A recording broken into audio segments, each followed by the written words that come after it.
हुआ है sir, recording message गया आप लोगों के पास? नील, प्रिया, ज्योति,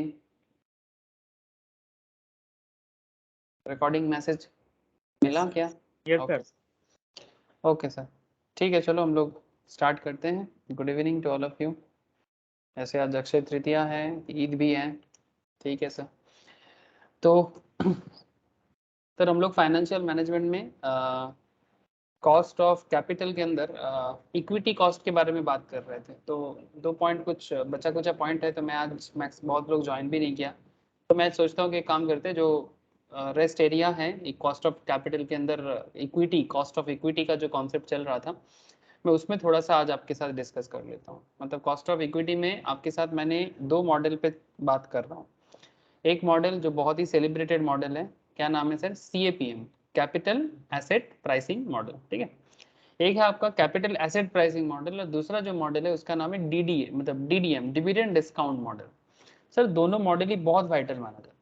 मतलब जैसे कैपिटल एसेट प्राइसिंग मॉडल भी बहुत इंटरेस्टिंग मॉडल है और इंपॉर्टेंट मॉडल माना जाता है, जिसमें मैं आपको बीटा का यूज सिखाया, रिस्क फैक्टर का यूज सिखाया, और स्टॉक मार्केट में प्रोडक्ट मतलब स्टॉक का प्राइस किस तरह से डिसाइड होता है, या फिर कंपनी के पर्सपेक्टिव से अगर देखो तो किस तरह से company cost of equity calculate करते हैं, इसके लिए CAPM model is very very important, जिसमें beta is a very important part, और वो मैंने आप लोगों को सिखाया लास्ट वीक। इसमें market risk, risk free, risk premium is a very interesting part था। फिर मैंने आप लोगों को घर पे कुछ क्वेश्चंस भी करने के लिए दिया था, कुछ क्वेश्चंस मैं क्लास में भी करवाया। लेकिन अभी जिस पर्टिकुलर पॉइंट में मैं आपसे बात कर रहा हूँ वो है डिविडेंड डिस्काउंट मॉडल। ये भी एक बहुत ही पॉपुलर मतलब कॉन्सेप्ट है, डिविडेंड डिस्काउंट मॉडल। ये मॉडल डिविडेंड डिसीजन चैप्टर के अंदर भी फाइनेंशियल मैनेजमेंट में बताया जाता है, और साथ में ये जो चैप्टर मतलब डिविडेंड डिस्काउंट का जो बात मैं कर रहा हूँ, इसका कॉन्सेप्ट सर कैपिटल बजटिंग के अंदर भी इसका कैलकुलेशन टेक्निक सिखाया जाता है। ठीक है, मैं नेक्स्ट चैप्टर कैपिटल बजटिंग ही स्टार्ट करूंगा। कैपिटल बजटिंग भी बहुत इंटरेस्टिंग चैप्टर है सर, इसके बाद जो मैं स्टार्ट करूंगा लाइव क्लास में। कैपिटल बजटिंग एक ऐसा चैप्टर है जिसमें आपको पता चलेगा कि अगर आप बिजनेस कर रहे हो या फिर आपका कोई बिजनेस आने वाला है, तो आप बिजनेस में कैसे पैसा लगाओगे, सिंपल बात है। आपका इन्वेस्टमेंट क्या होगा और इन्वेस्टमेंट को किस तरह से रिटर्न में बदल सकते हो, इसका फोरकास्टिंग सिखाते हैं capital budgeting. So don't miss. हाँ, मतलब सिर्फ एग्जाम के लिए नहीं, आपको जिंदगी का मतलब सबक सिखाते हैं फाइनेंशियल मैनेजमेंट। सो ऑलवेज आप लोग अपडेट रहिएगा, ठीक है। तो मैं आपको जो कॉस्ट ऑफ इक्विटी का जो DDM मॉडल है या डिविडेंड डिस्काउंट मॉडल है, उसके बारे में कुछ जो भी पॉइंट्स बाकी हैं और कुछ क्वेश्चंस भी आज प्रैक्टिस करवाऊंगा। तो चलो सर, बने रहिए क्लास में। अच्छा, मैं एक बार प्रीवियस लेक्चर्स को आपको याद दिला देता हूँ, ठीक है। अगर मुझे पता है तो मैं आपको एक बार बता देता हूँ कि लास्ट वीक हम लोगों ने DDM के बारे में बातचीत किया था, याद है ना सर? CAPM कंप्लीट कर दिया था, CAPM रिलेटेड क्वेश्चंस भी किया था, और फिर मैं आपको बोला था कि डिविडेंड डिस्काउंट मॉडल दिखाई दे रहा है क्या स्क्रीन में आप लोगों को? प्लीज टेल मी साहब। নীল দেখা যাচ্ছে? Jyoti? Yes sir. Okay sir. तो just look at here sir, dividend discount model, जिसपे मैं आपसे लास्ट वीक डिस्कशंस किया था। मैं अगर आपको डिविडेंड डिस्काउंट मॉडल थोड़ा सा याद दिलाता हूँ, क्यों? बिकॉज मैं आज आपको डिविडेंड डिस्काउंट में कुछ और एडवांस्ड स्टेज में बात करूंगा, ठीक है। तो मार्केट में बहुत सारा कंपनीज है सर जो डिविडेंड मॉडल पे चलता है, ठीक है, और ये कॉस्ट ऑफ इक्विटी के लिए बहुत वाइटल पॉइंट है। तो डिविडेंड मॉडल में क्या है सर, कंपनी डिविडेंड देता है और उसके बेसिस में आप कंपनी का जो कॉस्टिंग है इक्विटी का वो डिसाइड कर लेते हो कि ये क्या कितना रिटर्न जनरेट कर सकता है डिविडेंड के हिसाब से। तो जिसमें डिविडेंड डिस्काउंट मॉडल में मैं आपको जो इंटरेस्टिंग पार्ट सिखाया था, मैं जस्ट आपको एक बार रिकॉल कराता हूँ। यार वी सेट 2 टारगेट्स, यहाँ पर हम लोग 2 टारगेट भी फिक्स किए थे। टारगेट 1 क्या था? टारगेट 1 था वैल्यूएशन ऑफ शेयर्स, ठीक है। आप डिविडेंड डिस्काउंट मॉडल के थ्रू से शेयर का वैल्यूएशन कैसे कर पाओगे। And there is a target 2, calculation of return on equity RE using DDM, ठीक है, return on equity using DDM, ठीक है। तो दो कॉन्सेप्ट है, एक हो गया वैल्यूएशन ऑफ शेयर, दूसरा हो गया कैलकुलेटिंग ऑफ RE, ठीक है, record rate of return using DDM। अब टारगेट 1 पे मैंने आपके साथ पहले बात करना चालू किया था, जिसमें आपको मैं वैल्यूएशन ऑफ शेयर किया सिखाया, जिसमें DDM मॉडल यूज करके आप शेयर का वैल्यूएशन कर सकते हो, ठीक है, जो कंपनी के लिए एक बहुत इंपॉर्टेंट बात है। और जब रिकॉर्ड रिटर्न का बात आता है वो basically investors point of view का बात है। तो as per DDM as per DDM जब भी मैं वैल्यूएशन का बात करता हूँ तो उसमें इंट्रिंसिक वैल्यू एक बहुत इंपॉर्टेंट पार्ट है ना सर। अब आपको मैं न्यूली इंट्रिंसिक वैल्यू पे और क्या बताऊं सर, बिकॉज आप लोग कॉस्ट ऑफ कैपिटल के स्टार्टिंग से बॉन्ड का कैलकुलेशन सीखा, आपने डिवेंचर का कैलकुलेशन सीखा, क्या सर सीखा कि नहीं सीखा कि कैसे बॉन्ड का कैलकुलेशन होता है, बॉन्ड कैलकुलेशन या बॉन्ड का कॉस्टिंग या बॉन्ड में इन्वेस्टमेंट करने के लिए आपको क्या कैलकुलेट करना चाहिए। हाँ ज्योति, प्रिया बोलो, नील, याद आ रहा है ना इंट्रिंसिक वैल्यू का कॉन्सेप्ट, वाईटीएम का कॉन्सेप्ट स्टार्टिंग डे से, लेकिन वो बॉन्ड में या डिवेंचर में था, याद आ रहा है। तो सिमिलर पैरामीटर में वो था बॉन्ड या डिवेंचर जो था वो डेब्ट के लिए था, लेकिन ये जो मैं अभी बात कर रहा हूँ जैसे सीएपीएम में भी मैंने सिखाया आपको, सिमिलरली मैं आपको डीडीएम मॉडल यूज करके इसका भी बता रहा हूँ। मतलब ये आपका इक्विटी का है तो थोड़ा ऑब्वियसली डेब्ट का कॉन्सेप्ट इक्विटी का कॉन्सेप्ट अलग होता है। तो इक्विटी में as per DDM intrinsic value उसका मतलब होता है ओरिजिनल वैल्यू। इंट्रिंसिक का मतलब क्या है, ओरिजिनल, ओके, या एक्चुअल, जो भी बोलो आप। Intrinsic value equals to present value of all future dividends. मतलब एक कंपनी फ्यूचर में कितना डिविडेंड देगा या दे सकता है, उसको अगर आप प्रेजेंट वैल्यू में कन्वर्ट कर सकते हो तो आपको स्टॉक का इंट्रिंसिक वैल्यू या वैल्यूएशन ऑफ शेयर कैलकुलेशन करने का एक बहुत ही मतलब इंपॉर्टेंट कॉन्सेप्ट है डीडीएम। ठीक है, तरीका है एक, बहुत सारे तरीका अपनाया जाता है सर। ठीक है, बहुत सारा ट्रिक्स अपनाया जाता है शेयर वैल्यूएशन के लिए, इसमें डीडीएम मॉडल एक one of the best model माना जाता है। तो इंट्रिंसिक वैल्यू कैलकुलेशन करने के लिए एक फार्मूला का भी सहारा लिया जाता है। इस फार्मूला का कॉन्सेप्ट बहुत इंटरेस्टिंग है सर। सर कंपनी साल भर साल डिविडेंड देता जाएगा आपको, तो जो भी डिविडेंड आपको मिलता है तो इसको आप अगर डिवाइड करते हो 1 प्लस रिकॉर्ड रिटर्न से, ठीक है, तो अब जितना दिन का कंपनी चलेगा, ठीक है, कंपनी 1 साल के लिए देगा, दूसरा साल के लिए देगा, तीसरे साल के लिए देगा, फोर्थ ईयर के लिए देगा, या फिर इनफाइनाइट टाइम के लिए आपको डिविडेंड देता जाएगा, तो आप इस फॉर्मूला के थ्रू से इंट्रिंसिक वैल्यू कैलकुलेट कर सकते हो, जिसको बेसिकली आप ऐसे बोलो, सर ये D1 क्या होगा, D2 क्या होगा, D3 क्या होगा या D4 क्या होगा। ठीक है, सर ये डिविडेंड का वैल्यू कैलकुलेशन करना मतलब बेसिकली किसी भी स्टॉक का डिविडेंड जनरेट करने का जो ताकत है उसको बताता है। ठीक है, सो इसमें अलग अलग मॉडल भी आता है। ठीक है, तो इतना मैं आपको बता सकता हूँ, जब आपको मैं IRR सिखाऊंगा, internal rate of return capital budgeting में, तब इसके बारे में मैं बहुत डिस्कस करूंगा। बट मैं आपको इतना बता सकता हूँ अभी कि जब आप किसी भी पर्टिकुलर शेयर का वैल्यूएशन करते हो और उसमें डिविडेंड को पैरामीटर मानते हो, बिकॉज डिविडेंड देना कंपनी का एक बहुत इंपॉर्टेंट का पार्ट होता है सर। जैसे बड़ी बड़ी कंपनीज लाइक ITC, कोल इंडिया, ONGC, जो डिविडेंड देने में बड़ा ही माहिर माना जाता है ना। सर कल से LIC का IPO आने वाला है, आप लोग अप्लाई कर दिए क्या? प्रिया, ज्योति, अप्लाई कर दिए LIC? नहीं किया सर? नहीं करोगे अभी, सेकेंडरी मार्केट में करोगे? हाँ सर, सोच तो वही रहे।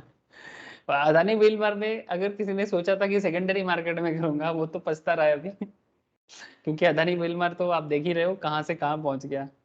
230 का शेयर था और 800 850, अभी थोड़ा सा डाउन हुआ है, 750 चल रहा है, बट अभी रहेगा। अभी वो इंडिया का लार्जेस्ट FMCG बन गया सर अदानी विलमार। ठीक है, मुझे पूरा पता था, इसलिए मैं ग्रुप में भी छोड़ा था, बिकॉज मैं डबल शेयर था।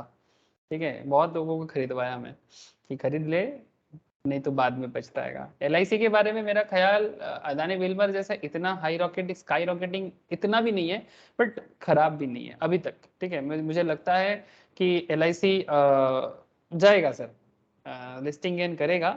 बट हाँ, क्योंकि LIC के एक ही नेगेटिव इशू है, LIC का जो मोनोपोली था एक टाइम पे, वो मोनोपोली अभी LIC का नहीं है, क्योंकि अभी प्राइवेट प्लेयर्स भी मार्केट में काफी कंपटीशन दे रहा है। लेकिन फिर भी भारत में जितना इंश्योरेंस बिजनेस है उसका, स्पेशली लाइफ इंश्योरेंस सेगमेंट्स में 60% से भी ज्यादा अभी भी मार्केट शेयर LIC का है।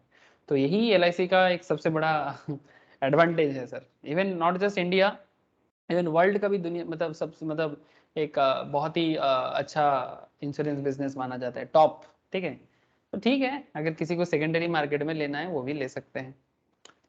ठीक है सर, चलो। तो अभी सर आपको मैं इंट्रिंसिक वैल्यू तो बता दिया, ये फॉर्मूला यूज करना कैसे होगा वो आपको आगे आगे मैं बताता हूँ।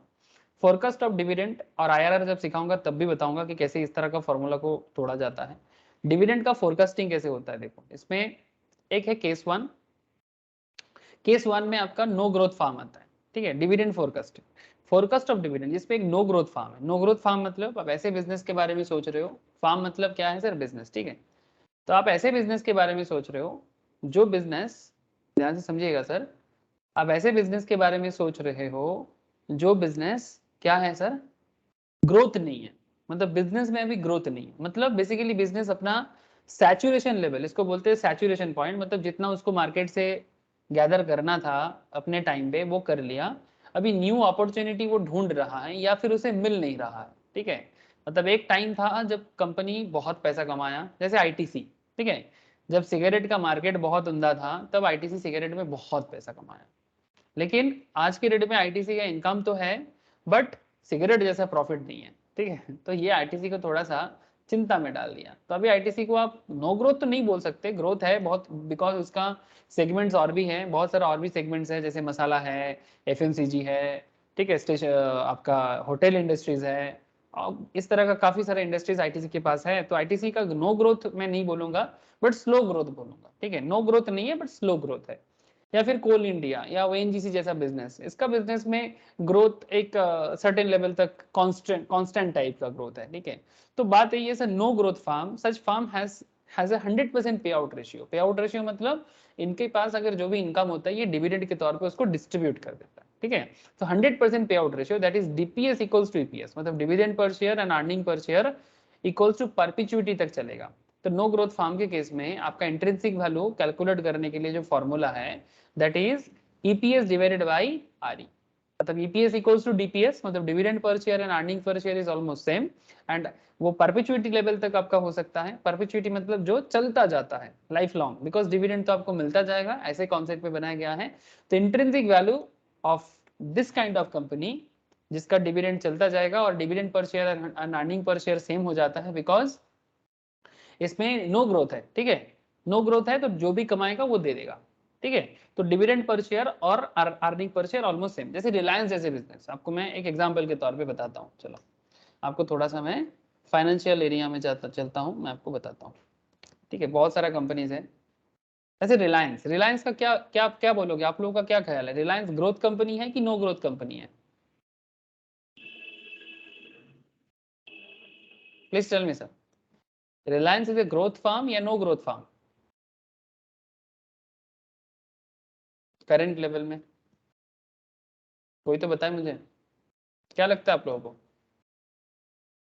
फिर इसके बारे में भी मैंने शेयर मार्केट क्लास में या फिर ग्रुप में बहुत बार बताया कि ये बहुत ही वैल्यूएबल कंपनी है और कहीं भी जा सकता है धीरे धीरे, ठीक है। एक टाइम पे 2000 के आसपास चल रहा था, अभी देखो 2800 आसपास पहुंच गया है, ठीक है। धीरे धीरे ये अपना बेंचमार्क तोड़ रहा है, ठीक है। काफ़ी दिनों से कांस्टेंट लेवल में था, आप देख सकते हैं यहाँ पर, बट अभी देखो ये अपना लेवल छोड़ के बाहर जा रहा है।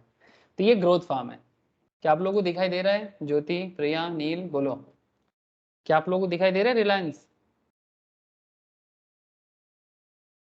यस है ना? अब आप लोग इसका इंट्रिंसिक वैल्यू देखो, क्या बोला, current price is more than intrinsic value. अच्छा वो छोड़ो, अभी डिविडेंड रिटर्न देखो आप, क्या बोलते हैं, stock does not offer attractive dividend return.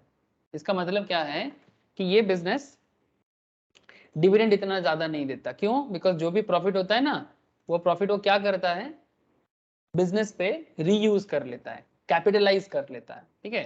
तो बिजनेस में ग्रोथ दिखता है, तो इसको ग्रोथ फार्म बोलते हैं, ठीक है। अभी मैं आपको लेके चलता हूँ आईटीसी में। अब आप आईटीसी में देखो सर, आईटीसी का ग्रोथ अभी थोड़ा सा स्लो है, और आईटीसी का स्लो ग्रोथ है, ग्रोथ नहीं है नहीं बोलूंगा सर, स्लो ग्रोथ है। Intrinsic value, current price is less than intrinsic value. मैंने तो पॉपुलर कंपनी का नाम इसलिए लिया बिकॉज इससे आपको समझ आएगा, ठीक है, कनेक्ट करने में सुविधा होगा। और भी कंपनीज है, 5-7 हजार कंपनीज लिस्टेड है सर मार्केट में, मैं किसके किसके बारे में आपको बताऊं, अभी तो स्टॉक मार्केट का क्लास है नहीं ना, मैं आपको बस आइडिया दे रहा हूं फाइनेंशियल वे में, ठीक है, फाइनेंशियल मैनेजमेंट के अंदर। डिविडेंड रिटर्न देखो आप, Neel, stock offers good dividend return, क्या आपको दिखाई दे रहा है? क्या रे, यस है ना? तो इसका मतलब क्या होता है, जैसे कोल इंडिया, ये भी नो ग्रोथ बिजनेस के अंदर आप ले सकते हो। इसने भी, इसका भी आप अगर आप डिविडेंड रिटर्न देखोगे, stock offers good dividend return, और भी बहुत सारे हैं, एक एक करके ढूंढेंगे तो मिलता जाएगा। ठीक है, तो जिसका देखना आप ग्रोथ कम है वो डिविडेंड अच्छा देता है। ठीक है, बिकॉज प्रॉफिट रख के ज्यादा फायदा नहीं है, शेयर होल्डर को उसका जो भी बनता है वो देते रहो, तो बिजनेस में कुछ ना कुछ बना रहेगा, कॉन्फिडेंस बना रहेगा। सो पॉइंट इज दैट जब बात नो ग्रोथ फार्म का है तो उसका इंट्रिंसिक वैल्यू कैलकुलेट करने का ये है तरीका। ठीक है, अच्छा, अर्निंग पर शेयर और डिविडेंड पर शेयर पे एक चीज याद आया, बिजनेस के लिए बहुत वाइटल एक कॉन्सेप्ट है सर। जब मैं बिजनेस का बात कर रहा हूँ, इस पे एक बहुत ही वाइटल पॉइंट कॉन्सेप्ट है डीपीएस एंड ईपीएस। आप किसी भी बिजनेस का, आप किसी भी बिजनेस का फाइनेंशियल्स चेक करो। ठीक है, मार्केट में जो भी मार्केट में अवेलेबल है, just go there, Moneycontrol हो, टिकट टैप हो, जो भी आपको पसंद आता है, या कंपनी के एनुअल रिपोर्ट में जाओ, आप वहां पर जाके फाइनेंशियल एरिया निकालो और इनकम स्टेटमेंट को फाइंड आउट करो।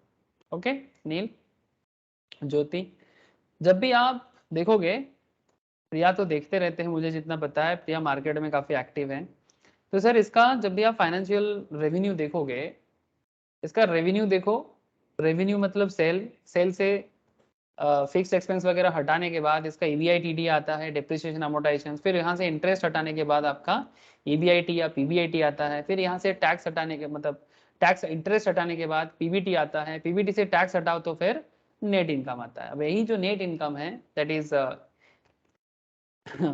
कंपनी का प्रॉफिट है। ठीक है, मतलब लेटेस्ट प्रॉफिट है। ठीक है, नेट प्रॉफिट भी बोल सकते हैं आप। यही नेट इनकम को जब शेयर होल्डिंग से, नंबर ऑफ शेयर से डिवाइड कर दिया जाए तो कंपनी का अर्निंग पर शेयर सामने आता है। हाँ सर, और उसके बाद कंपनी क्या करता है, डिविडेंड भी डिक्लेयर करता है। तो अगर आप देखोगे कि पर शेयर के बेसिस में, ठीक है, कंपनी ने किस हिसाब से अर्निंग दे रहा है, 20.61 लेटेस्ट अर्निंग है कोल इंडिया का, और डिविडेंड पर शेयर भी 16 करके दे रहा है। ठीक है, फेस वैल्यू पे डिविडेंड दिया जाता है नॉर्मली, मतलब परसेंटेज कैलकुलेशंस। तो अर्निंग पर शेयर है 20.61 एंड डिविडेंड पर शेयर है 16। क्या आपको दिखाई दिया? तो क्या कहा जा रहा है यहाँ पर कि जब जब बिजनेस में नो ग्रोथ होता है ना, तो कई बार ऐसा भी होता है कि ईपीएस और डीपीएस इक्वल लेवल में भी हो सकता है। समझ में आ रहा है सर? हेलो, ये देखो सर, पे आउट रेशियो देखो आप। Yes. ठीक है, पे आउट रेशियो देख रहे हैं, 0.78%।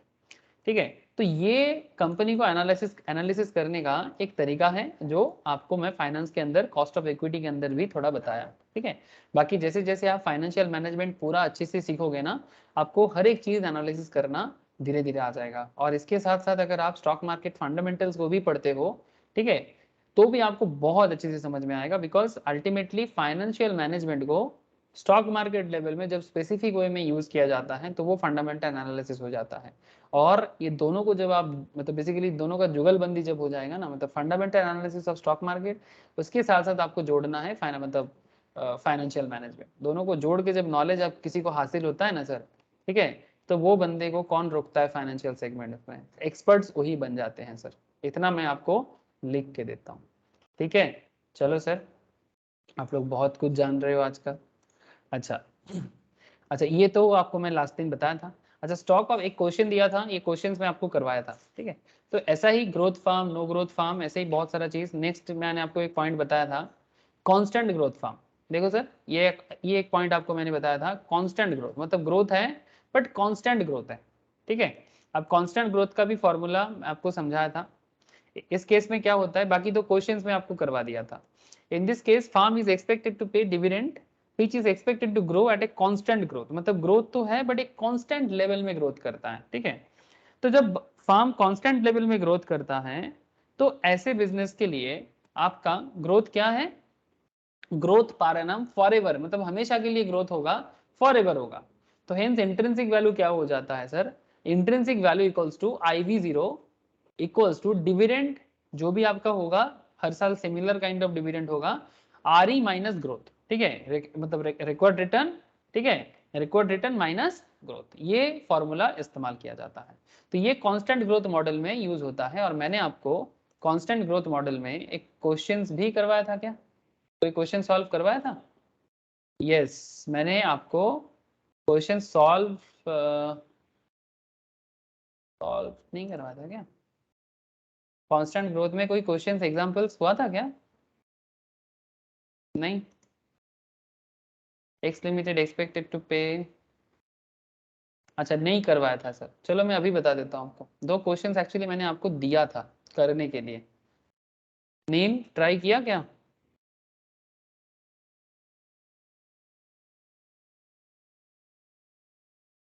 ज्योति, प्रिया, किसी का भी ट्राई है क्या?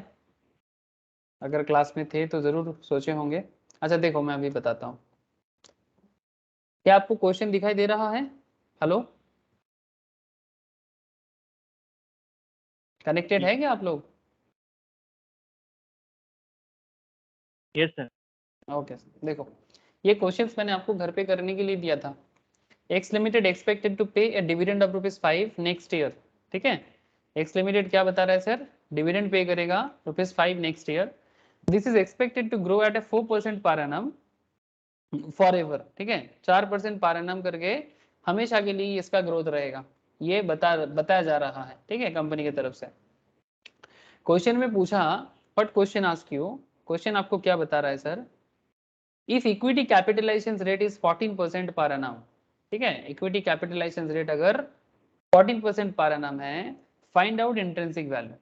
आपको इंट्रिंसिक वैल्यू फाइंड आउट करने के लिए बोल रहा है of the stock and give your advice. The stock is presently traded ₹60। Stock जो है 60 में ट्रेड कर रहा है। आपको पूछा जा रहा है क्या ये स्टॉक में इन्वेस्ट करने के लिए आप शेयर होल्डर मतलब इन्वेस्टर को क्या बोलोगे, आपका एडवाइस क्या रहेगा? हेलो, क्या समझ में आया सर आप लोगों को क्वेश्चन? इतना तो मुझे बताओ सर। ज्योति, प्रिया, आप लोग कनेक्टेड हैं? क्या क्वेश्चन समझ में आया?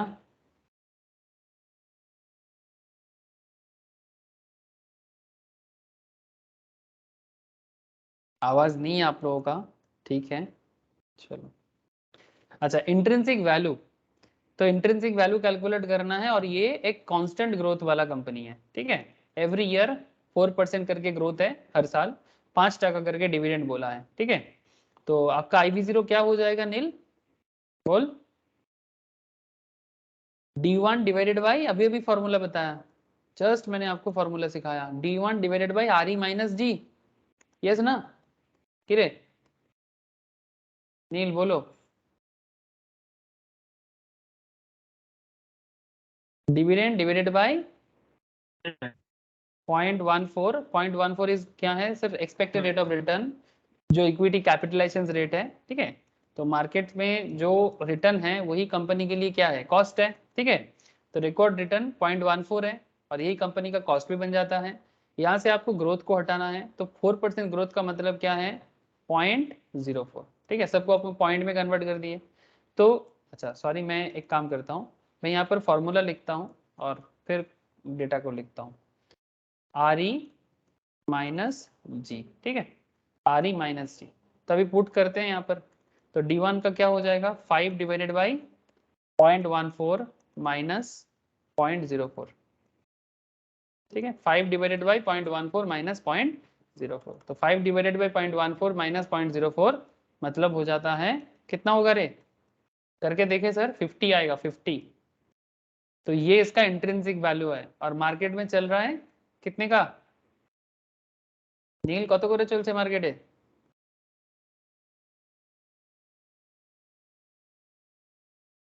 हाँ सर 60 करके चल रहा है मार्केट में, ठीक है। तो अगर मार्केट में 60 है, हाँ बोलो, थोड़ा सा कनेक्शन देरी हो रहा। प्रिया बोलो कितना करके होगा? मार्केट में कितना चल रहा है? 60% चल रहा है। अगर आपका इंट्रिंसिक वैल्यू 50 है और मार्केट में चल रहा है 50 करके, तो क्या इस स्टॉक में इन्वेस्ट करना सही रहेगा या महंगा चल रहा है? सर ये थोड़ा सा महंगा चल रहा है, ठीक है। तो आपका डिसीजन क्या होगा नील?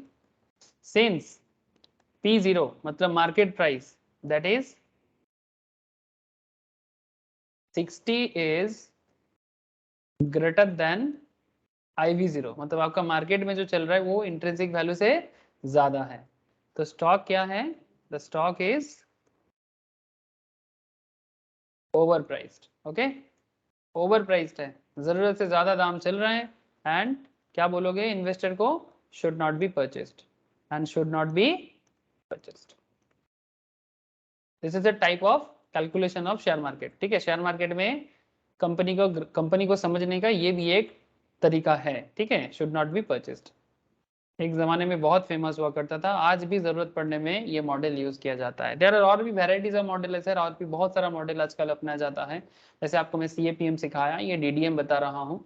फंडामेंटल एनालिसिस में हम लोग और भी बहुत सारा कॉन्सेप्ट समझने का कोशिश करते हैं, शेयर प्राइस में इन्वेस्ट करना चाहिए कि नहीं करना चाहिए। ठीक है, ये फाइनेंशियल मैनेजमेंट के थ्रू से कुछ पॉइंट्स जहाँ जो आपके सिलेबस के हिसाब से आप लोग के हैं, तो मैं बता रहा हूँ। अच्छा, अब आ जाते हैं सर दूसरे सवाल पे। मैं आपको डिसीजन भी दे दिया। ठीक है, decision is also part of your answer, याद रखिएगा। Your decision is part of your answer, so don't forget this. हाँ, your decision is part of your answer, और इसमें मार्क्स भी रहते हैं डिसीजन पे। अच्छा, एक और भी एग्जाम्पल यहाँ पर क्वेश्चन था सर। यहाँ पर जो क्वेश्चन था ये देखिए, x limited paid dividend of ₹20 for the year just ended if sustainable growth rate is 6%। तो सस्टेनेबल बोल दिया, सस्टेनेबल मतलब कांस्टेंट है। सस्टेन का मतलब क्या होता है, जो कांस्टेंट ग्रोथ है। If sustainable growth rate is 6% per annum forever and equity capitalization rate is 18% per annum, find out the IB0 for the stock. इसका इंट्रिंसिक वैल्यू कैलकुलेट करने के लिए बोला आपको, तो इसका आंसर बताओ। अनिल, समझ में आ रहा है?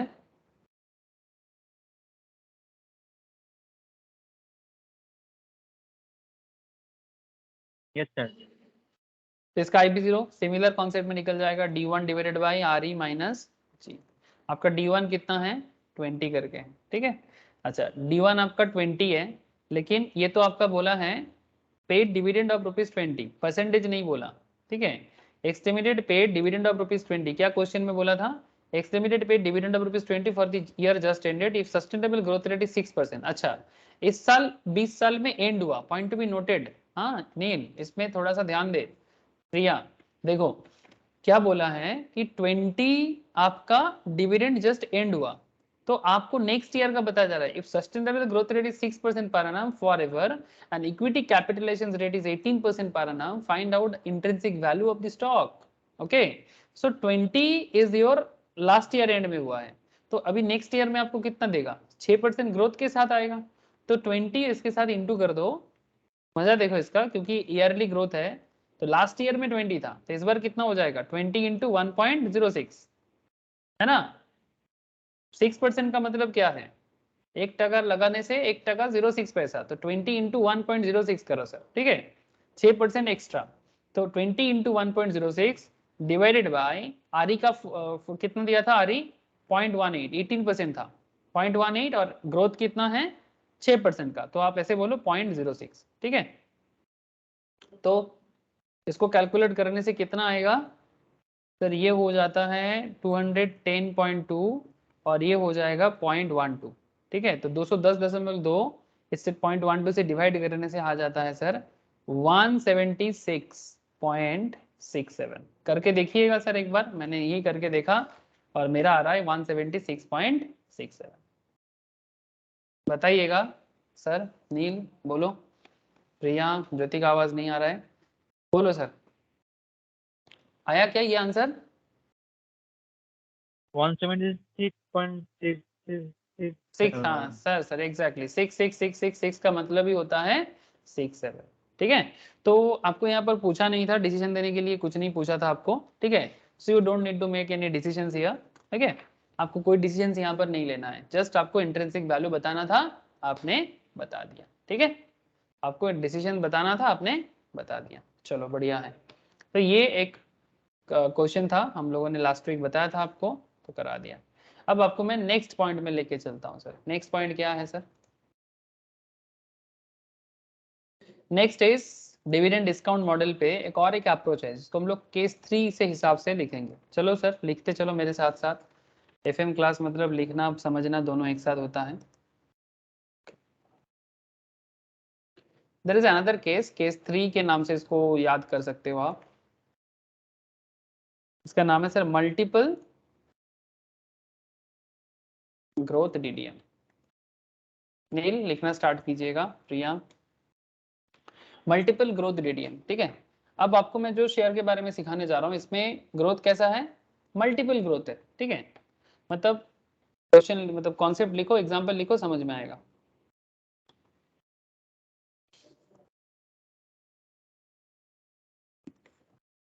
X limited paid DPS of ₹20। डिविडेंड कितना दे रहे हैं X limited? Sir X limited dividend दे रहा है ₹20 करके for the year just ended. ठीक है, अभी अभी जो ईयर एंड हुआ इसके एंड पे expected to grow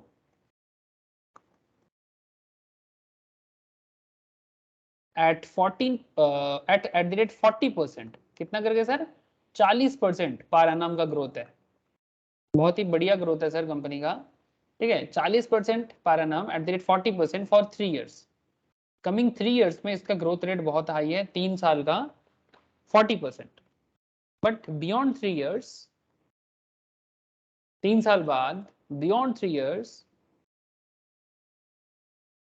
growth rate will be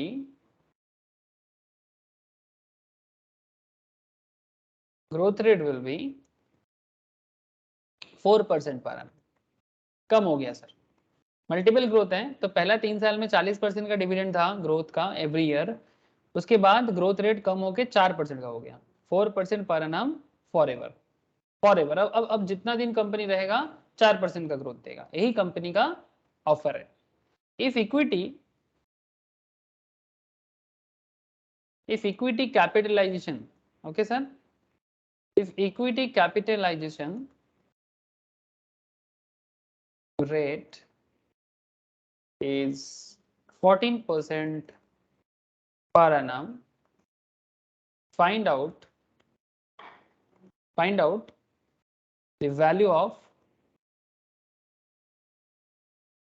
share, find out the value of share। ठीक है, ये क्वेश्चन है। ठीक है, नील लिखा, प्रिया बोलो एक बार।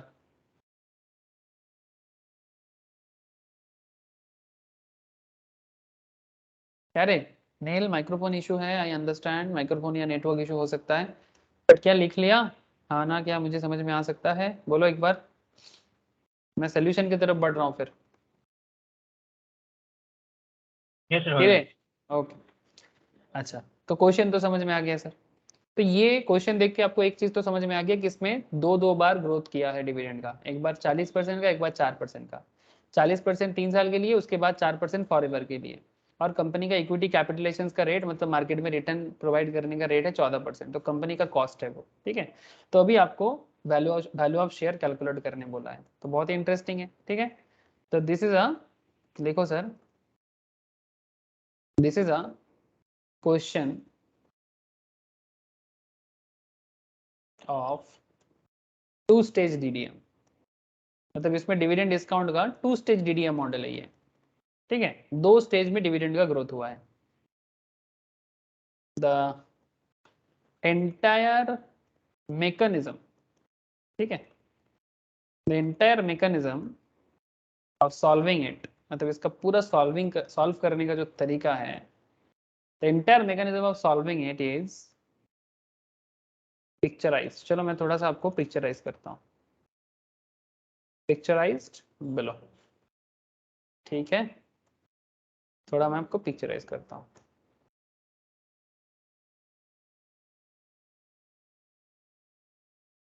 अच्छा, अब इसमें आपका जो ईयरली कॉन्सेप्ट है, आप इसको एक बार देखिएगा। 0 है, 1 है, 2 है, 3 है, और उसके बाद 4, 5, अब अप टू चलता जाएगा इन्फिनिटी तक। ठीक है ना, कॉन्सेप्ट क्या है सर, यहाँ पर 2 स्टेज है आपका। ओके, समझ में आ रहा है ना डील?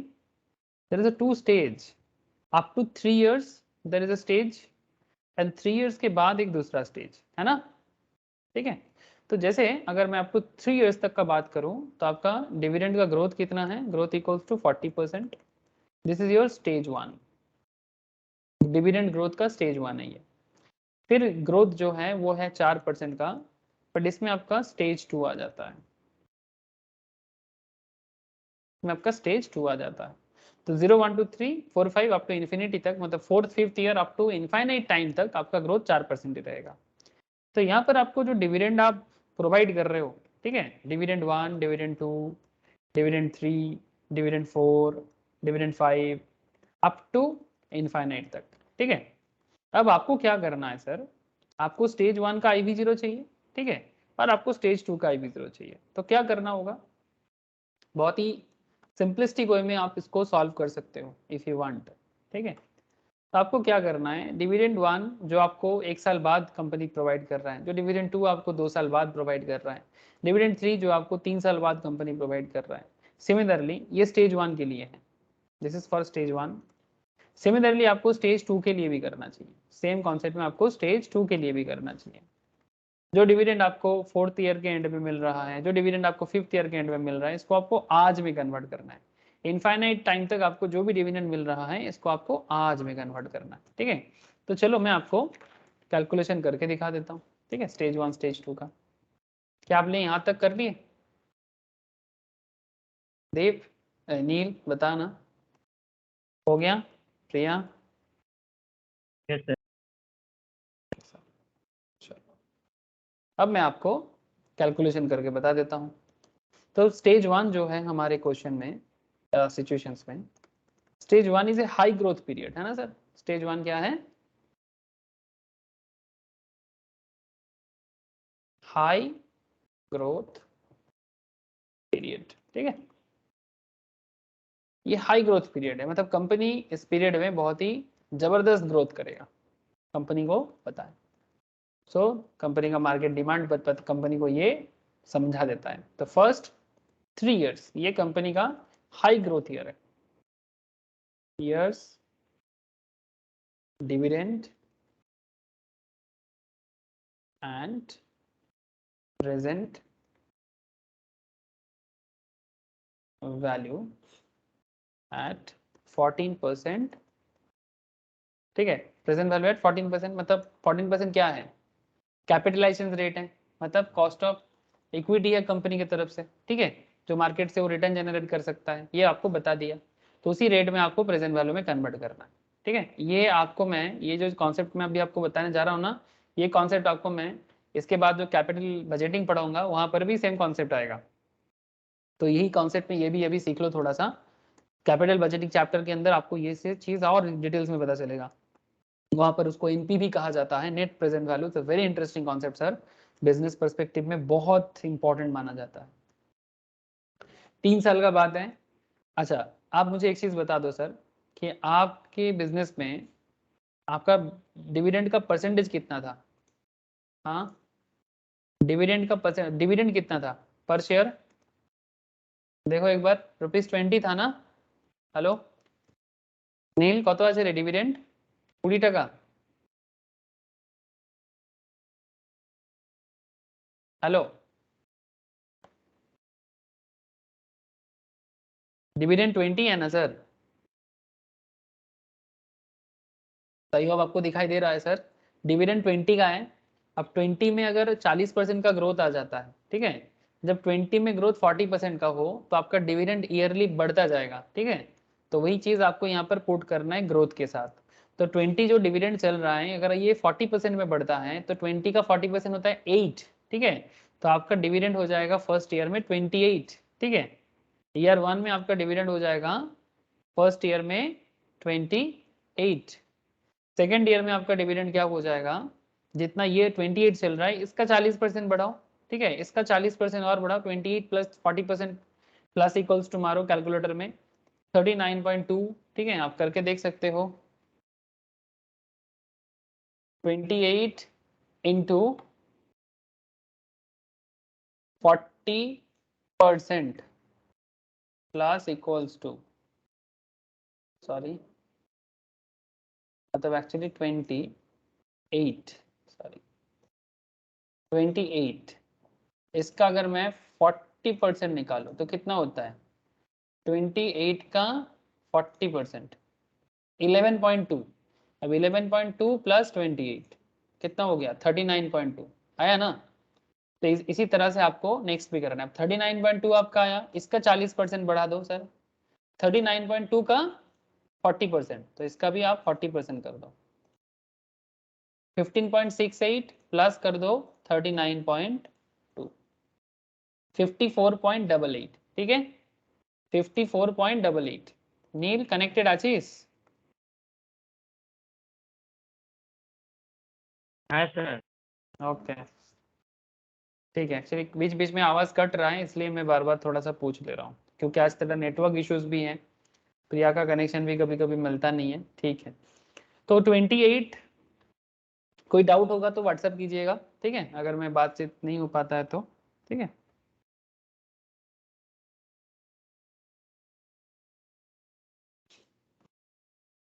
तो 28 हो गया, 39.2 हो गया, 54.88 हो गया। ठीक है, ओके। अब आपने ये कैलकुलेट कर लिया कि आपका डिविडेंड क्या क्या है। अब इसको आपको प्रेजेंट वैल्यू में कन्वर्ट करना चाहिए 14% रेट। तो 28 को आप आज की डेट में, ये एक साल बाद आपको 28 मिलेगा ना सर, यही तो मैं आपको समझाने का कोशिश कर रहा था। ये जो 28 आपको डिविडेंड मिल रहा है, दिस इज व्हेन, ये 1 ईयर लेटर। नील समझ में आ रहा है? ये जो मैं आपको ग्राफ लिखाया, ये जो ग्राफ ड्रॉ करवाया, क्यों? 0 से 1 ईयर के गैप जो है, एक साल बाद आपको डिविडेंड मिलेगा 28। सो 28 इज द डिविडेंड एक साल बाद। 14% रेट जो आपका कैपिटलाइजेशन रेट है, उस रेट से आप 28 को आज में कन्वर्ट करो, मतलब 14 इन टूडेज वैल्यू, जब रेट मार्केट में 14% हो। ठीक है, तो 14%। सिमिलरली हर एक को जब 39.2 को 14% रेट में आज में कन्वर्ट करो, 55 को 14% रेट में आज में कन्वर्ट करो। ठीक है, आज में कन्वर्ट करो। तो ये आज में कन्वर्ट करना बहुत जरूरी है। ठीक है, तो चलो मैं आपको, ऐसे तो आज में कन्वर्ट करना आपको मैं टाइम वैल्यू ऑफ मनी में सिखाया। ठीक है, तो 28 को 14% रेट में प्रेजेंट वैल्यू में कैसे कन्वर्ट करोगे? हाँ सर, तो सबसे पहले आप 14% को डिस्काउंट कर लो। ये मैं आपको टीबीएम के क्लास में बहुत सिखाया। 14 डिवाइडेड बाई क्या करना है, 100 करना है, 0.14 आ जाएगा, प्लस 1 कर दो, 1.14 हो गया, डिवाइड कर दो, एक साल का जो वैल्यूएशन है आपका डिस्काउंट फैक्टर, इससे इंटू करो 28 को, आपको मिलता है 24.56। ये मैं आपको फिर से हम नहीं समझाऊंगा, बिकॉज मैं टीवीएम में बहुत दिखाया। टीवीएम क्लास में टाइम वैल्यू ऑफ मनी में ये सब चीज बहुत बार आपके साथ बातचीत हुआ मेरा। ठीक है, तो 24.56 आप टीवीएम का क्लास रेफर कर सकते हो सर। ठीक है, अच्छा, तो 28 डिविडेंड का आज का वैल्यू अगर आप प्रेजेंट वैल्यू में, मतलब एकदम प्रेजेंट में, ये एक साल बाद है, एक साल पहले मतलब आज की डेट में ये 24.56। सिमिलरली 30.92 को भी सेम टू सेम करो आप। ठीक है, 13.9.52 को भी सेम टू सेम करो। क्या करना है आपको? अगेन 1.14 कैसे आया था मैं दिखाया था, डिवाइड करो कितने दिनों के लिए, 2 साल के लिए, तो 2 साल का फैक्टर कर दिया मैंने यहाँ पर, इसको इंटू कर दो 39.2 के साथ। तो 39.2 का जो डिविडेंड आपको 2 साल बाद मिल रहा है, उसका आज का वैल्यू है 30.16। रेट क्या चल रहा है सर? 14% का रेट यूज कर रहा हूँ, बिकॉज यही इक्विटी कैपिटलाइजेशन रेट क्वेश्चन में बोला है। ठीक है, तो 30.16, 39 जो आपको 2 साल बाद मिलेगा, उसका आज का वैल्यू है 30.16। ठीक है नील, क्लियर होच्छे तो बोलो। Yes sir. सिमिलरली 54.88 जो आपका है, इसको भी 14% रेट में आज में कन्वर्ट करो। अगेन 1.14 डिवाइड, इसको 3 साल का क्या आपको फैक्टर चाहिए, इसको डिस्काउंट फैक्टर बोलते हैं, 1 2 3। ठीक है, इसको इंटू कर दो 55.88 के साथ, 37.71। ठीक है, 37.71 या 37.70 ऐसा कुछ भी होगा। ठीक है, तो ये आपका हो जाएगा आज के डेट में 54.88 का 14% रेट में वैल्यू 37.71। अब ये तीनों वैल्यू को आप ऐड करो, तीनों वैल्यू को ऐड करो, तो आपका आ जाएगा कुछ समथिंग 91 पॉइंट समथिंग, 91.76 या 80 करके देखो एक बार। 37 30 24 कितना आता है रे? 37 प्लस 30 प्लस 24, 91 तो वही रहा है, बाकी पॉइंट का जो फ्रैक्शंस का खेल है। ठीक है, तो 91.75 या 76 ऐसा कुछ आपका आएगा सर। ठीक है, तो ये आप एक बार जरूर चेक कर लीजिए खुद से। सर अब आपको जो समझना है वो है present value of the share. ठीक है। तो ये सर 3 साल का आपका खेल है, लेकिन अभी क्वेश्चन का जवाब कंप्लीट नहीं हुआ। अभी 3 साल बियॉन्ड आपको क्या करना है ये देखना है, ठीक है। ये जो प्रेजेंट वैल्यू आपने निकाला 14% रेट में, ये 3 साल बाद का, मतलब 3 साल बाद का जो वैल्यू था उसको आपने आज में कन्वर्ट किया, ठीक है। 3 years लेटर जो जो डिविडेंड कंपनी दे रहा था उसको आपने प्रेजेंट वैल्यू में आज में कन्वर्ट किया, जिसका वैल्यूएशन आया 91.76। नाउ अभी भी खेल बाकी है सर, इंट्रिंसिक वैल्यू तक पहुंचने के लिए आपको और मेहनत करना होगा थोड़ा सा। अब खेल में आएगा स्टेज 2। अब स्टेज 2 का खेल क्या है, स्टेबल ग्रोथ पीरियड आ गया ना। इससे पहले हम लोग जो ग्रोथ पीरियड के बारे में बात कर रहे थे वो हाई ग्रोथ पीरियड था, लेकिन अभी स्टेबल ग्रोथ पीरियड है। अब स्टेबल ग्रोथ पीरियड में क्या हो रहा है, स्टेबल ग्रोथ पीरियड में क्या हो रहा है नील, हाँ, स्टेबल ग्रोथ पीरियड में बियॉन्ड 3 years के चल रहे हो आप, ठीक है। 3 साल बाद, 3 साल बाद आपका डिविडेंड ग्रोथ रेट क्या हुआ, बियॉन्ड 3 years, 3 साल बाद आपका dividend growth rate D4 equals to dividend of 4th year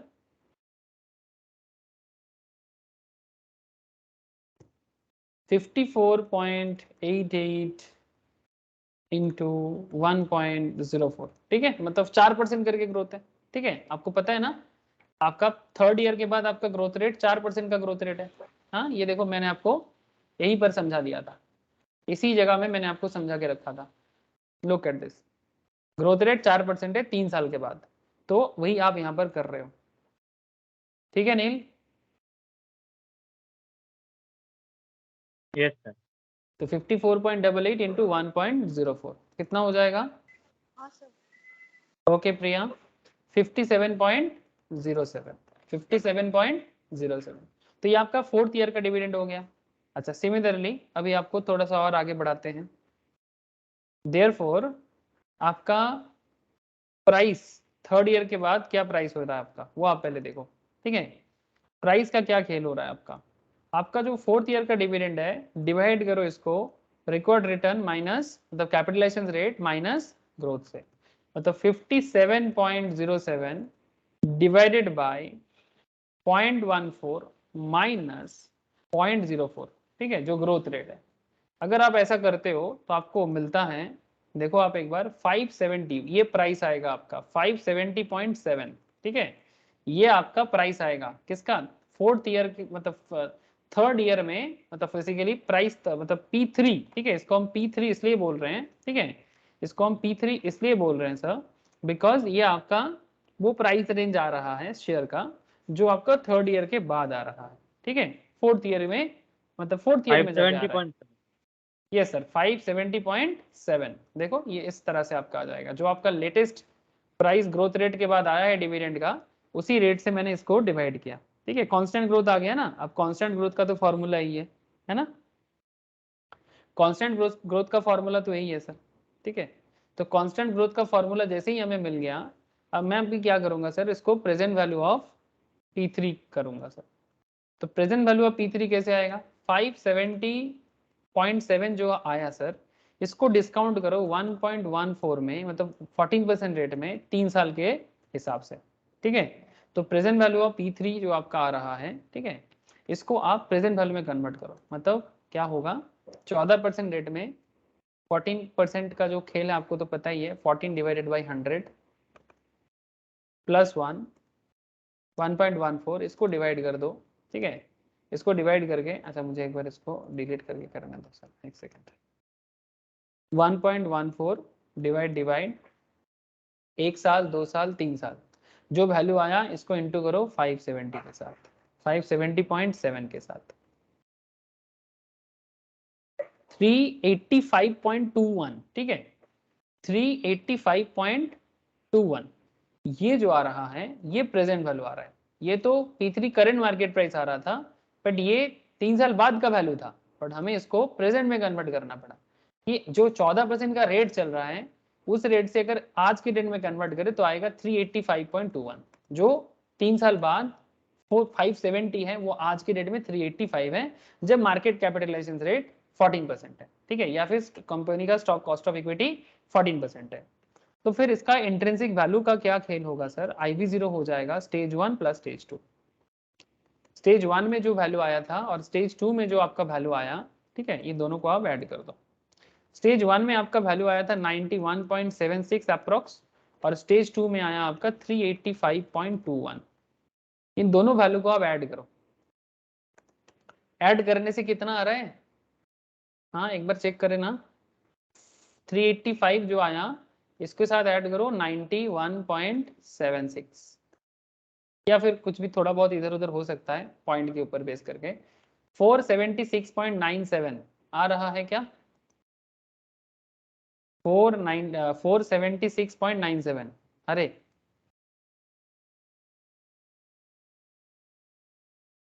प्रिया, नील बताना सर, ये इसका इंट्रिंसिक वैल्यू है शेयर का। बोलो सर बोलो। यस ठीक है, इस तरह से अगर मल्टीपल ग्रोथ है तो आप शेयर का वैल्यू भी निकाल सकते हो। ठीक है, मल्टीपल ग्रोथ भी डिविडेंड अगर रहेगा तो भी आप शेयर का वैल्यू कैलकुलेट कर सकते हो सर। ओके, तो ये एक बहुत ही इंटरेस्टिंग चीज आपको मैंने सिखाया। आई होप कि आपको सीख के मजा आया। दोनों model CAPM as well as DDM। DDM में 2 चीज सिखाया, कांस्टेंट ग्रोथ, नो ग्रोथ और मल्टीपल ग्रोथ, 3 चीज सिखाया। ठीक है, अच्छा अब थोड़ा सा मूव ऑन करेंगे। ठीक है, इस चैप्टर में थोड़ा सा कंक्लूजन की तरफ बढ़ेंगे सर।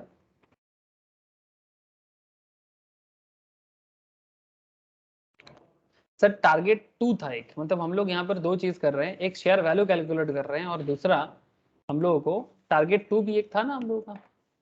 जब मैं आपको लास्ट वीक क्वेश्चन दिया था उसमें ही मैंने आपको बोला था 2 टारगेट के लिए हम लोग यहाँ पर इकट्ठा हुए हैं इस DDM मॉडल में। पहला टारगेट तो था, पहला टारगेट क्या था, कहाँ चला गया टारगेट, ये रहा, कैलकुलेटिंग RE यूजिंग DDM। ये देखो सर, जस्ट थोड़ा सा नजर डालें, वैल्यूएशन ऑफ शेयर हम लोग देख लिए डिविडेंड मॉडल पे। सेकेंड बात है sir calculation of RE using DDM। Record return जो है, ठीक है, ये एक्सपेक्टेड रेट ऑफ रिटर्न जो है, जो DDM मॉडल के थ्रू से हम कैसे निकालें। ठीक है, तो इसके लिए मैं आपको कुछ फार्मूला को थोड़ा सा बता दूंगा जिसके थ्रू से आप कर सकते हो। ठीक है, रिकॉर्ड रेट ऑफ रिटर्न आप कैसे कैलकुलेट कर सकते हैं। चलो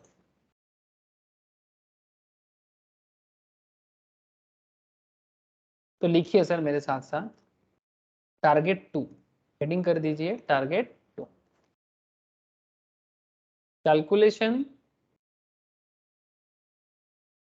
ऑफ RE यूजिंग DDM। ठीक है,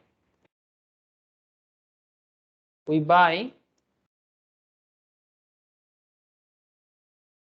buy a stock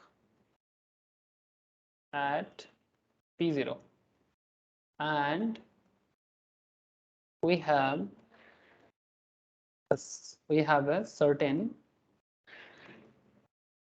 forecast. P0 मतलब current market price and we have a certain forecast of dividend. Forecast of dividend.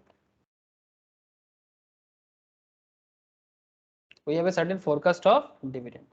Forecast कैसा है, जैसे हम लोग ऐसे फोरकास्ट करते हैं, दैट इज हमें डिविडेंड फर्स्ट ईयर में डिविडेंड D1 मिल सकता है, D2 मिल सकता है, D3 मिल सकते हैं। इस तरह से हम लोगों को इनफाइनाइट टाइम तक कंपनी जितना दिन चलेगा हमें डिविडेंड दे सकता है।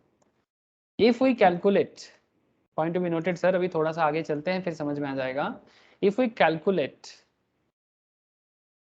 The stocks, if we calculate the stocks internal rate of return, मतलब कौन सा स्टॉक कितना इंटरनल रिटर्न दे सकता है, ये चीज मैं आपको कैपिटल बजटिंग में सिखाऊंगा। इंटरनल रेट ऑफ रिटर्न कैसे कैलकुलेट करते हैं, it's a very interesting part. If we calculate the stock internal rate of return, internal rate of return, if we calculate the stocks internal rate of return, it would be given by, वो कैसे return calculate होता है, it would B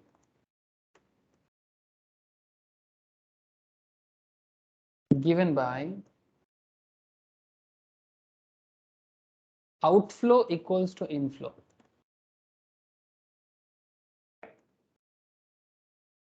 outflow equals to inflow, मतलब कितना पैसा आप लगा रहे हो और कितना आपका रिटर्न आ रहा है। तो वेरी इंपॉर्टेंट पार्ट, ठीक है। तो इसको कैलकुलेट करने के लिए जो फॉर्मूला अपना जाता है, जो मैं आपको तब भी एक बार दिखाया था, P0 equals to D1 divided by 1 plus R plus D2 divided by 1 plus R whole square plus D3 divided by 1 plus R whole cube, ठीक है, अप टू प्लस करके इनफाइनाइट टाइम तक ऐसा चल सकता है। सर ये जो आर का कैलकुलेशन है ना, रिटर्न, ठीक है, मतलब डिविडेंड मतलब यहाँ पर रिटर्न का बात है sir. Compute R this R मतलब रिटर्न या dividend, this R is known as expected rate of return, expected rate of return, जो कंपनी रिटर्न दे सकता है किसको, शेयर होल्डर को, ठीक है, जो इन्वेस्ट करेगा इन्वेस्टर को। एक्सपेक्टेड रेट ऑफ रिटर्न जिसको हम लोग ऐसे बोल सकते हैं ER, ठीक है, एक्सपेक्टेड रेट ऑफ रिटर्न, ठीक है, ER, ठीक है। नाउ थोड़ा लिखिए, all the sums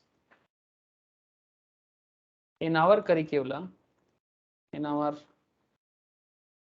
curriculum implicitly, मतलब ऐसा एज्यूम कर लेता है, implicitly assume that the stock is, लिखिए sir, implicitly assume that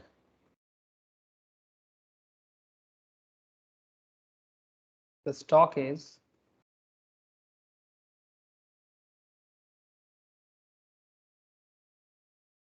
trading at equilibrium, stock trade कर रहा है equilibrium, the stock is trading at equilibrium,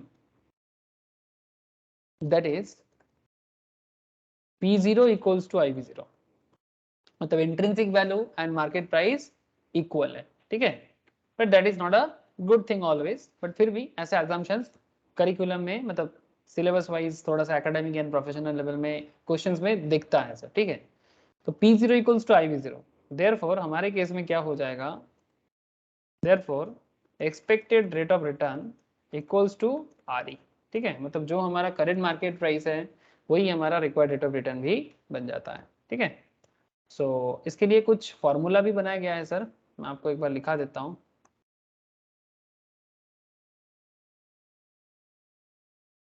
तो प्लीज फॉर्मूला लिख लो, थोड़ा सा सिंपल है, जैसे आपको मैंने अभी दो सिखा के आया, नो ग्रोथ, ठीक है, नो ग्रोथ DDM, जब DDM मॉडल में नो ग्रोथ है तब P0 का फॉर्मूला ऐसा हो जाएगा E डिवाइडेड बाई RE, ठीक है, expected return divided by required rate of return, जहां पर RE का फॉर्मूला क्या हो जाएगा, E बाई P, ठीक है, या फिर आप ऐसे बोलो RE का formula equals to E by P, या फिर आप ऐसे भी बोल सकते हो, जब रेशियो वाइज देखा जाता है RE equals to 1 divided by P by E, जब इसको पलट जाता है, ठीक है, E बाई P है, अब जब RE equals to ratio wise हो जाता है, ठीक है, तो 1 divided by P by, 1 divided by P by, ये फॉर्मूला अपना जाता है, ठीक है, रिकॉर्ड रिटर्न निकालने के लिए। तो याद रखिएगा, आपके पास जैसे जैसे इन्फॉर्मेशन रहेगा आप वैसे इन्फॉर्मेशन यूज कीजिएगा। तो this is very important formula, record rate of return का फॉर्मूला है, ठीक है, 1 divided by P by E। Don't worry, question आएगा तो आपको यूज करना है। Constant growth DDM, no growth से अभी हम लोग कांस्टेंट ग्रोथ में आ गए। कांस्टेंट ग्रोथ DDM में आपका P0 equals to D1 divided by RE minus G, ठीक है, अब यहाँ से हम लोग RE minus G equals to ऐसा लिख सकते हैं D1 डिवाइडेड बाई P0, ठीक है, जस्ट इसको हम लोग एल्जेब्रा वाइज कर रहे हैं। अब इसी पॉइंट से हमें RE मिल जाएगा sir, RE equals to D1 by P0 plus ये G इधर आ जाएगा तो प्लस G, ठीक है, very very important sir, VBI formula माना जाता है इसको, ठीक है। इसको कांस्टेंट ग्रोथ DDM में जब ग्रोथ कांस्टेंट है तो आप इसको रिक्वायर्ड रेट ऑफ रिटर्न में यूज कर सकते हो। तो आप ऐसे बोलो, that is R E equals to dividend yield मतलब d1/p0, ठीक है, dividend yield plus capital gains yield, मतलब ये जो गेन है ग्रोथ है, ठीक है। तो ग्रोथ का मतलब क्या है, कैपिटल गेन, जो जिसमें शेयर में ग्रोथ है, capital gain yield, dividend yield भी है और कैपिटल गेन यील्ड भी है, ये चीज याद रखिएगा। तो ये यहाँ तक लिख लिए नील, बताइएगा श्रेया, यहाँ तक हो गया? Yes sir. ओके सर, बस हम लोग फाइनल स्टेज में आ गए सर। अभी तक हम लोगों ने जो जो चीज़ पढ़ चुका कॉस्ट ऑफ कैपिटल में, मैं आपको एक समरी कर देता हूँ। Cost of capital important formula summary.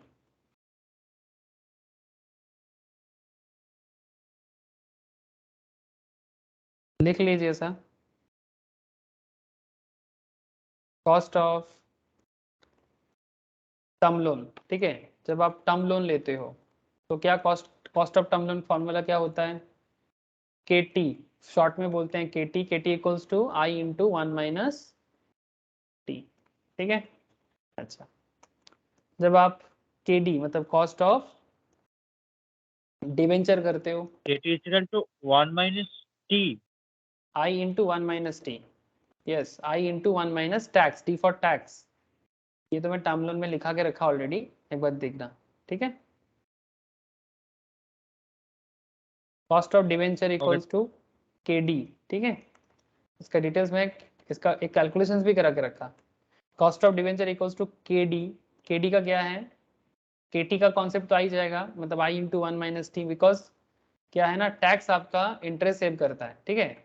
मतलब इंटरेस्ट सेव के मतलब डिवेंचर या लोन आपका टैक्स सेव करता है, टैक्स शील्ड जनरेट करता है, इसलिए जो भी इंटरेस्ट रहेगा उसके उससे टैक्स को हटा दीजिएगा, ठीक है। तो इसमें क्या, सॉरी, मतलब टैक्स शील्ड जनरेट मतलब आपका इनकम कम कर देगा और आपका टैक्स शील्ड जनरेट करता है। मतलब बिजनेस में अगर लोन है, डिवेंचर है, ये सब मैं प्रीवियस लेक्चर्स में बहुत यूज किया, आप लोग प्लीज एक बार पुराना लेक्चर्स कॉस्ट ऑफ कैपिटल का देखिए, आपको समझ में आएगा कि केडी या लोन रहने से, डिवेंचर या लोन रहने से बिजनेस को कैसे टैक्स सेविंग्स होता है। तो इसलिए ये आई इंटू 1 - टी फॉर्मूला में यूज करने का प्रैक्टिस है सर, ठीक है। Plus F minus P net divided by N whole divided by A plus P net by 2, ठीक है। अच्छा, फिर आपका आ जाता है cost of preference, cost of preference जिसको हम लोग बोलते हैं KP, KP equals to dividend, KP क्योंकि प्रेफरेंस शेयर है इसका डिविडेंड है सर, और डिविडेंड में कोई टैक्स एडवांटेज नहीं मिलता बिकॉज प्रेफरेंस शेयर है, प्रेफरेंस कोई फिक्स नहीं है, इसका भी मैंने बता के रखा पहले क्लास में। तो D plus F minus pennant, pennant क्यों होता है ये भी मैंने प्रीवियस लेक्चर्स में बता के रखा, divided by N whole divided by A plus P net by 2। Similar type अभी है डिविडेंड का फॉर्मूला, कॉस्ट ऑफ प्रेफरेंस का फॉर्मूला और डिवेंचर का फॉर्मूला, बस थोड़ा डिविडेंड का अंतर है। अच्छा, कॉस्ट ऑफ इक्विटी में क्या क्या हम लोग इंपॉर्टेंट फार्मूला सीखे सर, वो भी थोड़ा लिख लो। कॉस्ट ऑफ इक्विटी, इसको बहुत सारे तरीके से बताया जाता है, आरई के नाम से जाना जाता है या केई के नाम से भी जाना जाता है, ठीक है। कॉस्ट ऑफ इक्विटी या रिटर्न ऑन इक्विटी, ठीक है, रिकॉर्ड रेट ऑफ रिटर्न, ठीक है। तो कॉस्ट ऑफ इक्विटी, इसमें हम लोग बहुत सारा मॉडल पढ़े, सबसे मतलब कॉम्प्लेक्स भी आप लोग बोल सकते हो, ठीक है। कॉस्ट ऑफ इक्विटी या कॉस्ट ऑफ इक्विटी आरई या केई, इसमें मैंने आपको CAPM सिखाया, ठीक है। CAPM से पहले कुछ ट्रेडिशनल अप्रोच भी बताया था। CAPM में आपको फॉर्मूला याद करना पड़ेगा, इसमें आरई का फॉर्मूला था, रिकॉर्ड रिटर्न का फॉर्मूला था risk free return plus market risk minus risk free into beta, याद है, मैं लास्ट वीक ही कराया था आपको, ठीक है, बीटा, ठीक है। नेक्स्ट, अच्छा यहाँ से आपको केई क्या निकलेगा, केई का फॉर्मूला ऐसे निकल जाता है आरई डिवाइडेड बाई 1 - एफ, ठीक है, CAPM मॉडल में आरई का फॉर्मूला, केई का फॉर्मूला, ये ऑलरेडी बता के रखा सर मैंने आपको, जस्ट एक बार मैं समरी कर रहा हूँ, सब कुछ सिखा के रखा सर। फिर DDM मॉडल आया, मॉडल 2 था, दो मॉडल मैंने आपको पढ़ाया। इसमें RE का फॉर्मूला आ गया सर, DDM में 2, एक RE का फॉर्मूला है D1 divided by P0 plus G, और KE का फॉर्मूला है D1 by Pnet plus G। ठीक है, ये आपको थोड़ा याद रखना है। बाकी जो भी अंदर का भी कुछ फॉर्मूला कॉन्सेप्ट मैंने दिखाया वो भी आप थोड़ा सा याद रखिएगा। ठीक है, बस कॉस्ट ऑफ कैपिटल में, हाँ बोल नील, ठीक है। Yes sir. ओके, अब क्या करना है सर, कुछ नहीं करना है आपको, मैं कुछ क्वेश्चंस घर पे करने के लिए दूंगा, ठीक है। अब उसको ज़रूर ट्राई कीजिएगा, बस इतना ही आपको मेहनत करना है, ज़्यादा मेहनत नहीं करना है आपको, घर में बैठे बैठे क्वेश्चन सॉल्व करना है। ठीक है, क्वेश्चन हो जाएगा, जो मैं ऑलरेडी इसी सिमिलर टाइप ऑफ क्वेश्चन मैंने आपको क्लास के अंदर भी करा के रखा। ठीक है, आपको अच्छे से सबसे पहले हर एक क्लास को देखना है और फिर क्वेश्चन आंसर को सॉल्व करना है। एक क्वेश्चन, अच्छा ठीक है, मैं क्वेश्चंस आपको घर पे देता हूँ, आप घर पे कीजिए। ठीक है, आप घर पे क्वेश्चंस कीजिए, अगर आपको डाउट होगा, ज़रूर डाउट होगा तो मैं नेक्स्ट क्लास में सॉल्यूशन करके दूंगा। ठीक है, डाउट अगर होगा, मोस्ट प्रॉब्ली होगा सर, मैं नेक्स्ट क्लास में सॉल्यूशन करके दूंगा। ठीक है, तो पहले मैं घर में होमवर्क देता हूँ आपको, वेराइटीज काइंड ऑफ क्वेश्चन दूंगा, बिकॉज मैंने सारा टॉपिक कवर कर चुका हूँ कॉस्ट ऑफ कैपिटल में। ओके, बस इतना ही करना है अभी। नेक्स्ट क्लास में मैं आपको कैपिटल बजटिंग बताऊंगा। ठीक है, और मैं आपको FM का एक पूरा लिस्ट ऑफ क्लासेस का पूरा लिंक दे दूंगा, आप सारा का सारा FM का क्लास घर पे भी, जो जो टॉपिक मैं क्लास में अभी लाइव नहीं करा रहा हूँ, आप उसको घर पे रिकॉर्डिंग भी सुनते जाइएगा।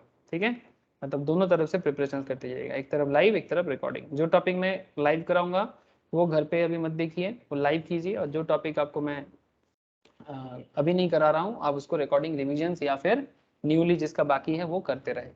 ठीक है, बस इतना ही है और कुछ नहीं आज के लिए। ठीक है सर, प्रिया नील क्लियर ना? फिर bye yes sir. Sir. Okay bye sir, sir. Good night. Okay okay sir, good night.